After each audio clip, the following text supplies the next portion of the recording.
encircled by a woman that thinks is born to hold on to my integrity. It turns out the thing that's going to rescue me out of this, because the baby cat, that's the thing. Even my the dream that I had, remember that that prophecy that I gave, that I attached to from long ago, where I was wearing makeup, and I attached it to like day before yesterday's work.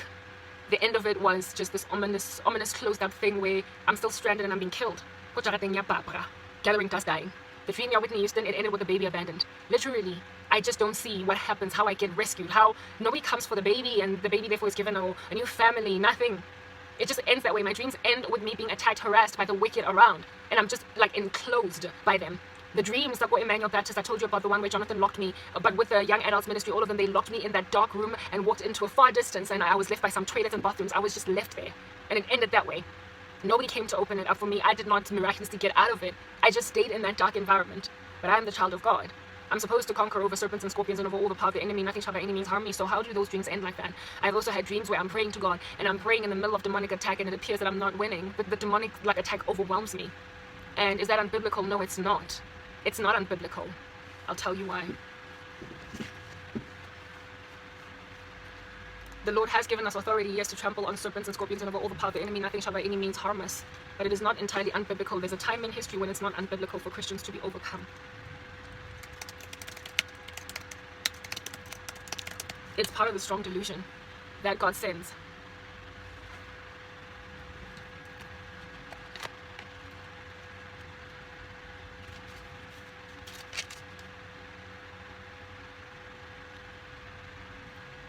All right, Revelation 13, it is written, "And I saw a beast rising out of the sea with 10 horns and 7 heads, with 10 diadems on its horns and blasphemous names on its heads. And the beast that I saw was like a leopard, its feet were like a bear's, and its mouth was like a lion's mouth. And to it the dragon gave his power, and his throne and great authority. One of its heads seemed to have a mortal wound, but its mortal wound was healed. And the whole earth marveled as they followed the beast, and they worshipped the dragon, for he had given his authority to the beast. And they worshipped the beast, saying, who is like the beast, who can fight? Who can fight against it? Who is like the beast, who can fight against it?" So basically there is this thing that nobody can win a war against. "And the beast was given a mouth uttering haughty and blasphemous words, and it was allowed to exercise authority for 42 months. It opened its mouth to utter blasphemies against God, blaspheming his name and his dwelling." That is heaven, basically. That is those who dwell in heaven. That would be us, right? "Also, it was allowed to make war on the saints and to conquer them." The Lord, throughout the church dispensation, gives us authority to trample on serpents and scorpions and over all the power of the enemy, and nothing harms us, but for one time in the history of the human race, the very end. Only in the end of the church dispensation, only at the end of all of your wickedness, do Christians lose. There is a time in history where we do lose, and I'm losing right now. We're not yet in Revelation 13, but this is forecasting man. It's forecasting man. Mind you, this beast, it is no error, it is no mistake that there is a statue donated to the United Nations by Mexico, chilling, I believe, is it in New York or whatever, wherever it might be, that looks like that has that description, looking like a leopard with the feet of a bear, wings like eagles, etc. It's like they are already foreshadowing, mocking a coming season, a coming time. So a time when Christians basically get conquered, no matter how hard they pray fast, no matter how hard they stand firm. At some point, this beast severs us from the earth through martyrdom, and our blood fills up 1,600 stadia. That is in Revelation 16. But by us, I mean those that were not taken with the rapture. So the beast continues to persecute Christians so badly that their blood fills up 1,600 stadia. And that's when the Lord, 7 bowls of God's wrath, land on you. That's when the world, the final judgment lands on you because of all the martyred saints that are all over the show. The day is going to come when no amount of attempting to pray for the persecuted church is going to work. There's not going to be a single safe Christian anyway. There's not going to be a country that does not hurt Christians. There's not going to be a difference between Iran or China or North Korea and America or South Africa. And I mean, we are already skating thinly on such ice as that, unfortunately, where it is that the lines have been blurred. South Africa is a Christian nation. So too is Finland. I spoke about Finland yesterday, or at least historically they call themselves Christian, yet they are actively imprisoning Christians for quoting the Bible against whatever might be the thing that the Bible is preaching against. In the case of the Finnish woman, it was the LGBTQIA community and the allowance of gay marriage in Finland. She was reported for hate crimes there and is facing imprisonment, basically. And Finland is like South Africa, a country that called itself Christian, calls still itself a Christian, but... And so the lines have been blurred between Iran and Finland the lines have been blurred between South Africa and Finland, sorry, not and Finland, but and Iran and China and North Korea. There is no difference between these countries that are making lists, top 10 lists of the worst countries to live in as a Christian versus those that are the top best countries to live in as a Christian. Canada is a goner now. Christians are just, they might as well just start immigrating. Australia, New Zealand, I spoke about those yesterday. There is so much ridiculousness. Like, the Lord has historically rescued a tiny people from tyrants that are wreaking havoc in their lives. So the smaller countries that couldn't fight for themselves, the Lord always had their back. Insofar as there were people there calling out to him. What has recently happened in Ukraine is that Ukrainian Jews have been given solace and asylum in Israel. They have been restored to their motherland, yet another end time sign that is being fulfilled. And with the Ukrainian Jews having left, it's like Sodom basically having left, not Sodom, but Lot having left Sodom. And there is about to be destruction happening. God is extracting whomever he will extract out of Ukraine and is basically allowing Vladimir Putin to wreak havoc. Vladimir claimed, him and the Kremlin, they claimed that they're retreating. They're basically giving everybody in the world what they want to hear. That no, we're not going to like attack Ukraine or anything like that. We're just going to leave everything alone. And they even showed footage, video, at least conveniently so, of Russian military trucks, vans, and whatnot, tanks leaving the Ukrainian area, like that borderline where it is that they're basically threatening war. And then a couple of days later, more ships are sent that way, more artillery is sent that way. And not only is that the case, but these Russian-backed separatists that are busy shooting into the Ukrainian, they are literally fighting Ukraine from within Ukraine, and they are backed by Russia. And these men that are basically blasting bombs and shooting all different kinds of guns into Ukraine, there is no resistance.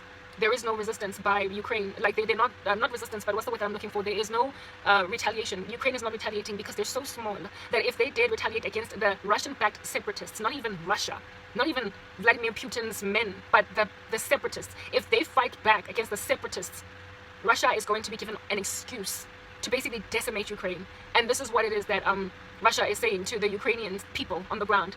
We are rescuing you from that puppet master NATO, from your puppet master, from your puppet government that is like NATO drugged or something. That's basically what it is that Vladimir Putin is saying. He's saying that the Ukrainian government is a silly little government that is the puppet master of NATO, and he needs to rescue Ukrainian people from their puppet master government. What are Ukrainians saying on the ground? They are coming together, waving their Ukrainian flags on some, we don't have a problem with our government, whether or not you consider them puppet masters of NATO. This is what's good. We're happy to remain a sovereign. We don't want to be taken over. The Ukrainian president, and I keep forgetting his name, he keeps on pleading, do you understand, with the world to sanction Russia, to make them not hurt Ukraine. And he can't even, like, his own militia, his own military, his own army is insufficient entirely. He is reliant on the world to rescue them from Russia. And Putin is getting more and more emboldened in his irrationality. He wants Ukraine, and by all means necessary, he's going to go and grab Ukraine. What did it get prophesied in the Bible? Wars and rumors of wars. These things will happen. Right now, the thing there at the border of Ukraine and Russia, that's a rumor of a war. But it's a war that to me is so scary to watch, because it's like, it looks like it's going to happen. They're going to get seized. They're going to get taken.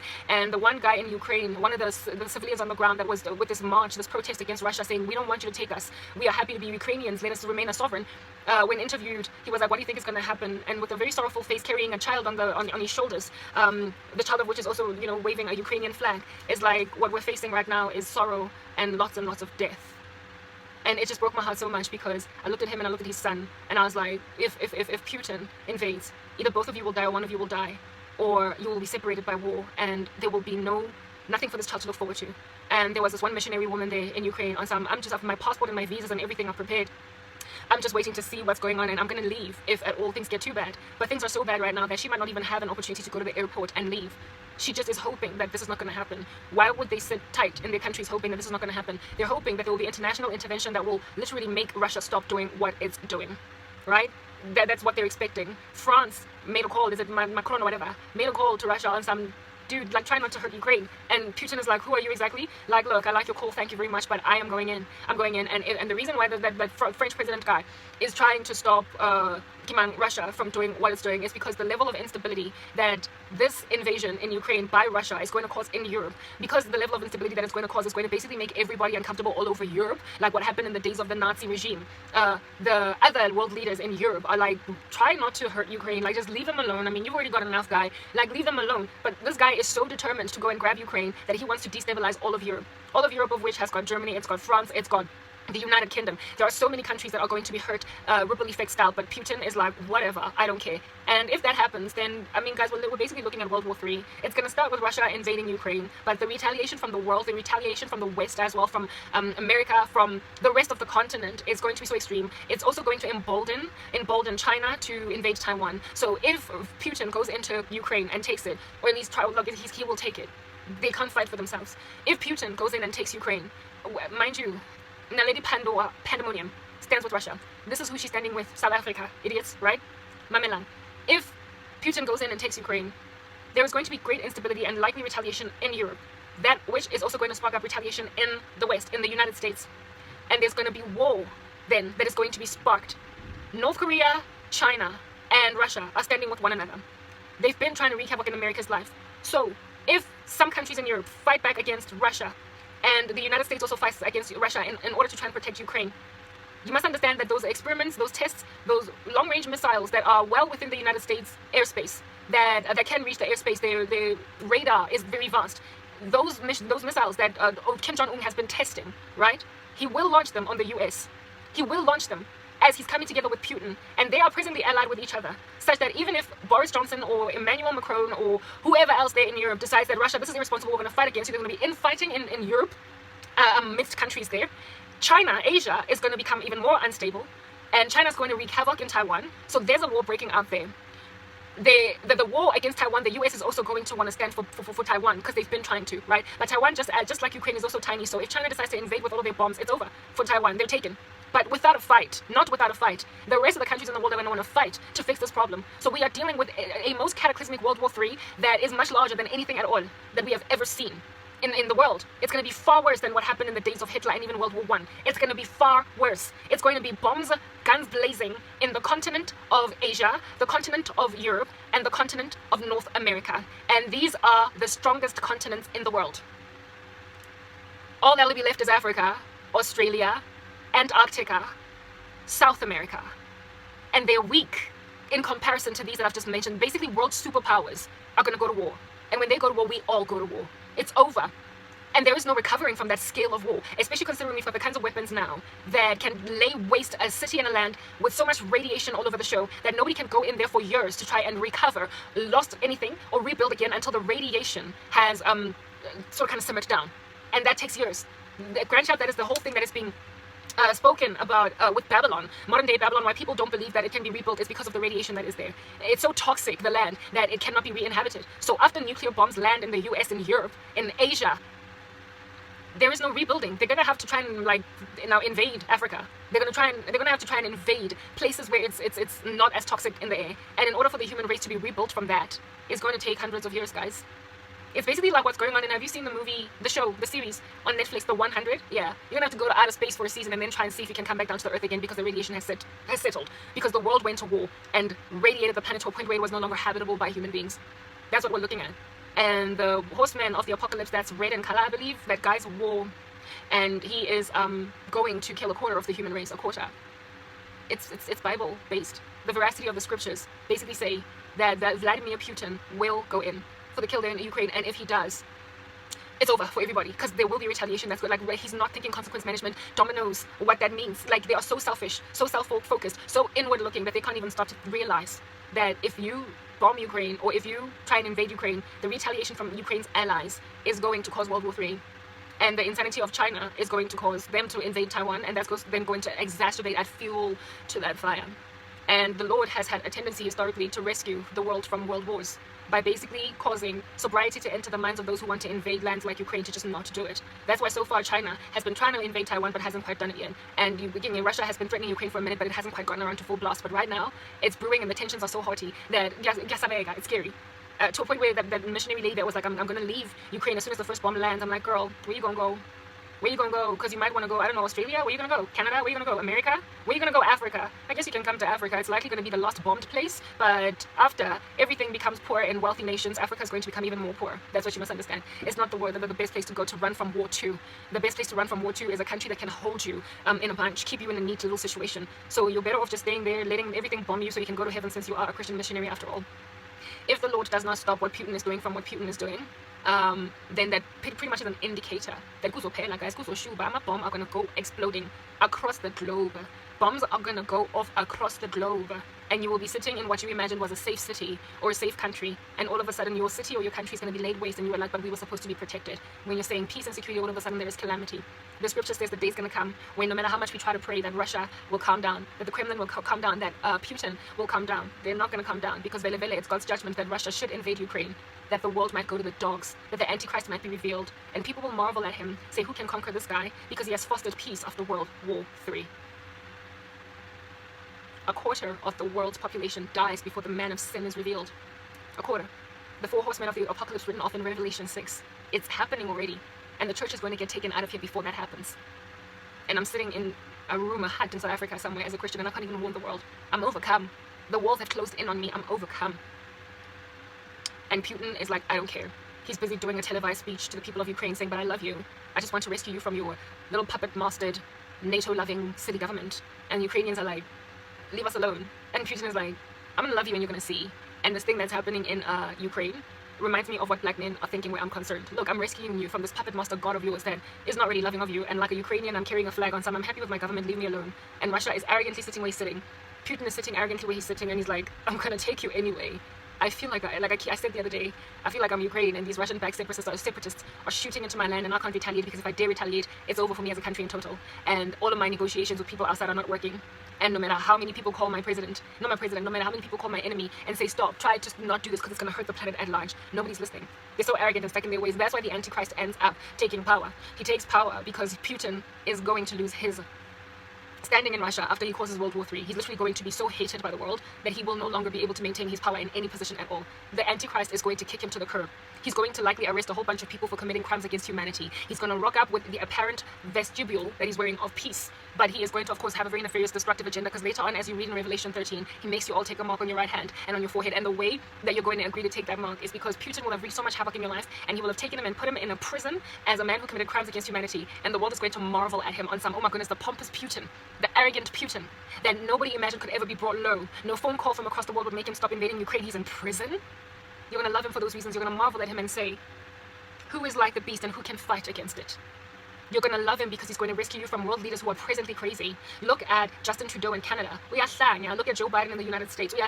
Look at the stupid stuff that Pandemonium is saying in South Africa alongside her little Maposa. They're standing for the wrong people at the peril of civilians on the ground. And this guy's going to rock up and put these people in prison and put a stamp on their foreheads as criminals against humanity. You've committed war crimes and you literally laid the earth desolate. And now we can't live anywhere but in Africa or something. And because of all of that, this guy, everybody's going to be like, he is our hero. He is the world's hero, rescued from World War III. He's able to restore to us a peace that we once lost. We imagined the earth would never, ever come around, and this guy is helping us bring it back around again. He's going to arrest men like Putin. That's how he's going to win power. He rocks up conquering and to conquer, but he has a bow that does not have arrows, meaning that he's likely not going, he's got military might, but he's not going to use it on you forcefully. He's going to use charm and charisma and all that jazz. And these things are already unfolding. That's the stuff I was watching last night that made me be like, I know, alongside many other things that I was checking out on the internet. And I'm like, if we don't go home now, then when? If we don't go home now, then when? If Karawa does not get taken out of this now, then when? Barbara has the arrogance of Putin right now. It's not okay for you to be invading such a tiny country. But you are looking at me on some, you're boasting. On some, go ya go ile Karabo o no ntse o dutse mo na o sokola o ntse o break out o letlalo la gago le latlhega because of the fact that wa ipopa o ipopile wa ipona ngana o re wena you're not the type o go touch indoda nje fela ram into you and then give you a job. Who are you to not do that? She's basically talking to a whole bunch of people that don't like her, but according to her, she is the rescuer of that people group. Ukrainians want nothing to do with Putin. Just because they speak Russian does not mean that we get to be part of Russia. Leave us as a sovereign. But no, Putin is like, hey, I'm here to rescue you. You don't know it yet. I'm your Messiah. You don't know it yet. So our prayers against Russia, or what they're doing, and trying to rescue you out from the flames of hell, give you time to repent. The day is going to come when, no, not so much that God is ignoring them, but God is saying it is the time, it's come. Now is it. Come home that we might indeed organize these Hunger Games. Mofatse, Rilo, Ravazadi Dengs that think they're God. The day is going to come when the church is overcome, where it's going to look like we have failed, because that is precisely what must happen in the last days. The Lord sends you a strong delusion that you might believe the lie. And I do believe that the strong delusion is what looks like Christian failure in prayer. What looks like Christians don't come around. What looks like Christians never ever conquer. Throughout history, we have conquered many a monolithic structure that are trying to suffocate us. But there's going to come a time in history when it appears our prayers are unheard. It appears our prayers are unanswered. But no, it's Bible, it's in tandem, it's in line with Bible prophecy. The day's going to arrive when the devil is given authority to utter blasphemies against God, blaspheming his name and his dwelling. That is, those who dwell in heaven. Also, it was allowed to make war with the saints and to conquer them. And authority was given it over every tribe and people and language and nation. And all who dwell on the earth will worship it. Everyone whose name has not been written in the Lamb's book of life before the foundation of the world. They were slain. Everyone whose name has not been written before the foundation of the world in the book of life of the Lamb who was slain. If anyone has an ear, let him hear. If anyone is to be taken captive to captivity, he goes. So this is basically God saying, church, this is the time when your prayers are not going to save you from imprisonment. They're not going to rescue you from imprisonment if you've already been imprisoned like Arabo right now. Your prayers are not going to get you a job if you're unemployed. Your prayers are not going to get you bread if you're hungry. This is the time when if you get taken to prison you must go. If you must be killed, to death you must go. This is the time when Christians must just accept that the only place safe to go is heaven. Take it in your stride that the serpents and scorpions that can never overcome you, the gates of Hades that can never overwhelm the church, they're going to appear to be overwhelming you. That's why 7 going on 8 years later, I still don't have a job. If this was 1922, I might have been rescued by now. But it's 2022, so. If anyone is to be taken captive to captivity, he goes. If anyone is to be slain with the sword he must be slain. Here is the call for the endurance and faith of the saints. I mean, I could read the rest of Revelation 13, but that's not what I'm covering right now. It speaks about the mark of the beast. I still need to sing, and oh goodness, my eyesight, right? It's 2011 right now, I'm running out of time. I want to be able to get in even an hour of exercise just for the sake of making myself feel better. So let's just get straight into the song that you might hear the lyrics. And this was what God gave me to confirm to me that I'm going home. Alongside all that I was checking out on the internet, with this song ringing in my head, almost being like an alarm waking me up in the morning. How in the world is that not crystal clear? How in the world is that not crystal clear what's going on? I'm not going to have to gyrate my butt before a bunch of silly men. I won't. I'll be in heaven. My content will be shared, with discretion, by whomever will listen to it in the tribulation. I am not going to be here. The Lord did show me that I was going to win a Pulitzer Prize for this work that I've done, but only in a world that would have eventually embraced the gospel. But since, unlike Nineveh, you don't want to repent, Sodom, you're not going to reward a Christian for rescuing you out from war and from the flames of hell. You will abuse her until the Lord decimates you in the tribulation. These are the lyrics. Let me find an instrumental, and I will try and talk them in a way that you will hear them so you can understand that the Lord basically confirmed to me that the rapture is happening by bringing the song back up into my memory over and over and over again this morning.